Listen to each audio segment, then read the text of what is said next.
Am I the asshole for buying personalized stationery for my daughter so it can't be redistributed in class? My little girl, Mia, F9, has started a new school recently. We started and she had to start new school. I got a list of supplies that the teacher required plus extras like extra packs of crayons, etc. You know the deal. While I don't necessarily agree with this, it's not a hill I'm willing to die on, so I got everything on that list. However, I also got my child her own supplies. Now, the list didn't say to not label them. Mia is very particular on what type of stationery she likes. I've heard horror stories of kids' stuff being redistributed and them ending up with crappy supplies, so I sat down with Mia and we got her personalized binders and notebooks and pencils with her name on Etsy. It's all part of the item, so can't be removed and given to another kid. Like I said, as requested, I bought extra binders, etc. It turns out that I was right to do so. When Mia got home, she brought a passive-aggressive note from the teacher about Mia's supplies. Apparently, she tried to gather all supplies and have kids pick another one. She requested that I switch Mia's supplies to generic ones, which I'm refusing to do. The teacher now requested that I stop by to have a chat regarding Mia's supplies. I posted in local Facebook group and parents are divided, so I need another opinion before I go meet with Mia's teacher. Am I the asshole for buying my child personalized stationery so it cannot be taken away from her? I hated this as a kid. My parents would buy Crayola and I would somehow get the Dollar Tree brand. Enough parents complained. Like, I'm sorry, Susan's parents bought the Dollar Tree brand, but my parents got me this and that's what I want to use. Not the asshole you bought extra as requested and then personalized for your daughter. I don't know what the teacher has a problem with. She purposefully didn't mention that she was gonna switch up the kids' supplies and is mad you foiled her plans? Then what are the extras for? Not the asshole why spend all the money to buying good supplies for children and even getting extra binders for them if they're gonna end up crappy ones due to exchanging. What exactly is their teacher trying to impart to them? I am confused. Is this something that happens in every school? Not the asshole. What the hell is going on this school? Why aren't parents just buying supplies for their own children? Am I missing something? Am I the asshole for taking back my grandmother's heirloom veil and not letting my future Dill wear it? So I really need an unbiased opinion and can't get one in my real life. I have two children, Caleb, 29, and Anna, 24. They have always been close up until this issue. Anna was bullied in middle and high school by Violet, 25. We did go to the school multiple times as well as talk to Violet's dad, and to put it bluntly, I could see where she got it from. The bullying affected Anna's self-esteem, social relationships, and their senior year Violet slept with Anna's boyfriend, which devastated her. Long story short, Caleb got a very impressive job opportunity he just couldn't turn down, but it meant working for Violet's dad. We all encouraged him to take it, but were blindsided when he later revealed he was dating Violet. They've now been together for 2.5 years and the wedding is coming up. I am absolutely not happy about this and Caleb is aware. Violet has apologized to Anna, and Anna is willing to be civil with her for things like holidays. Caleb is very defensive if the bullying is brought up, and says Violet experienced a great deal of trauma as a teenager, and we need to be forgiving. Now the issue at hand is the veil. My grandmother had a vintage designer veil, very unique pattern, and I had previously said Caleb and Anna could both use it for their weddings if they wanted to. My wife, with no prior discussion, gave it to Violet, who loved it. She is really into vintage fashion and even specifically picked a dress to complement it. Anna recently expressed that it was hurtful to her. She didn't want Violet to have a family heirloom, and it felt too much like erasing history. I immediately understood and told Caleb and Violet that she could not wear it. I said when I told Caleb he could use it, I obviously couldn't anticipate the girl he was going to bring home. Violet gave it back to me, but Caleb blew up and uninvited me from the wedding.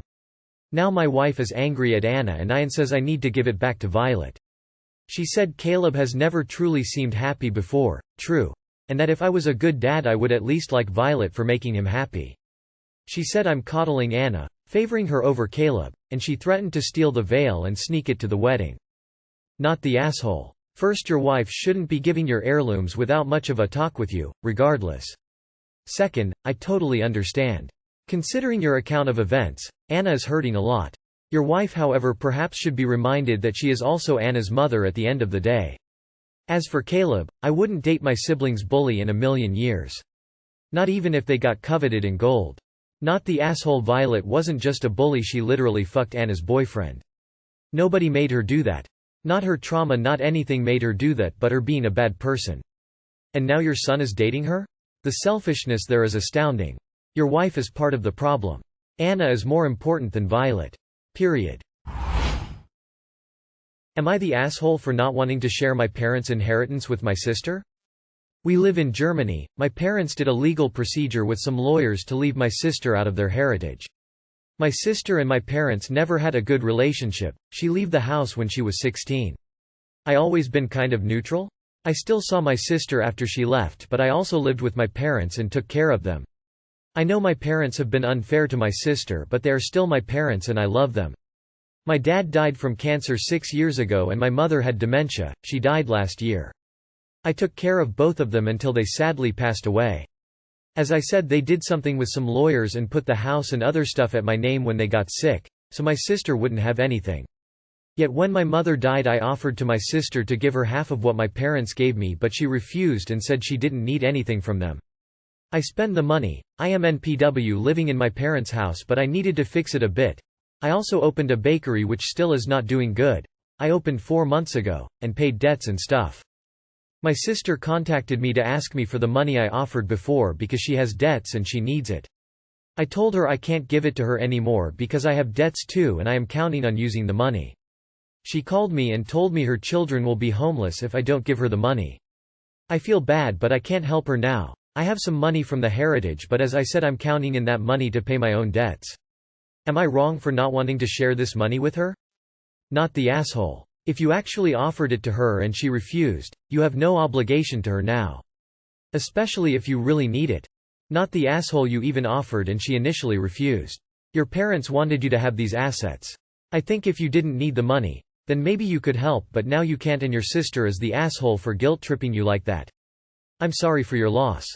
Not the asshole. You're not obligated to hold on to money that someone has refused on the off chance that they might change their mind in the future. Nor were you obliged to offer it in the first place for what it's worth, but that isn't really the issue here. ETA.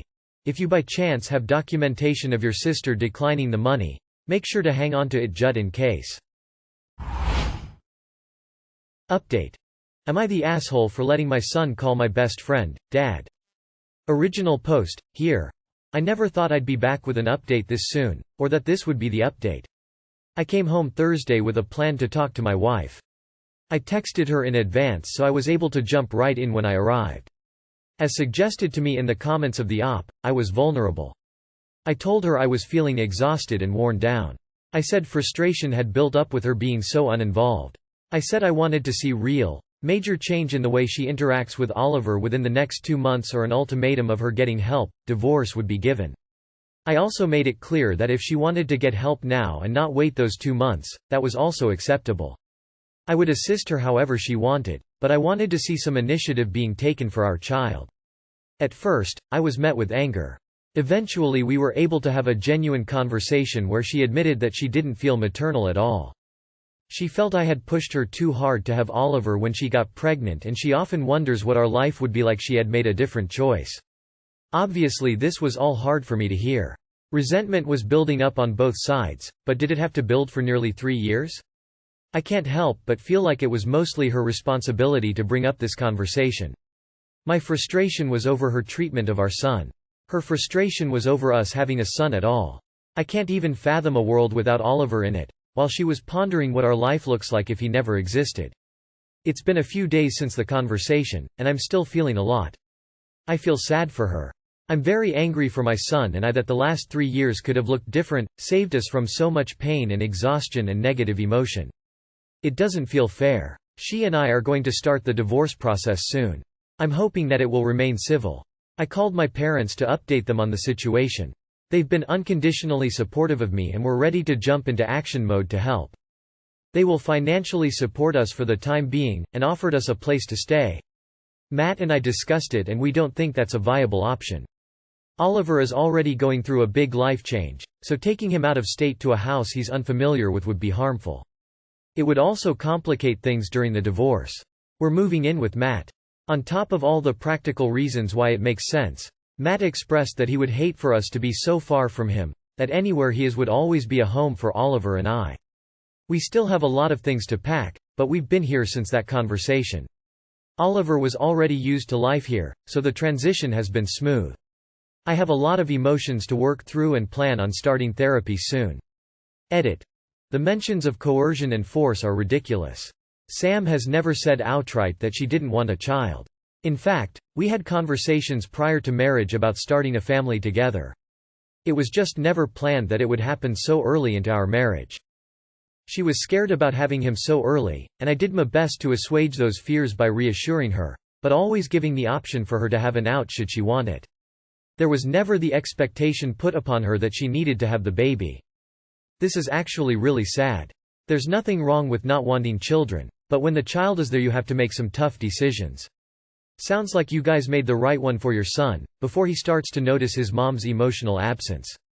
I wish you and Oliver, and Matt, all the best, and I'm sure Oliver will flourish in a home where he feels nothing but loved. Update us when you begin dating your friend. I think it's kinda messed up that you deflect almost all of the blame onto your wife.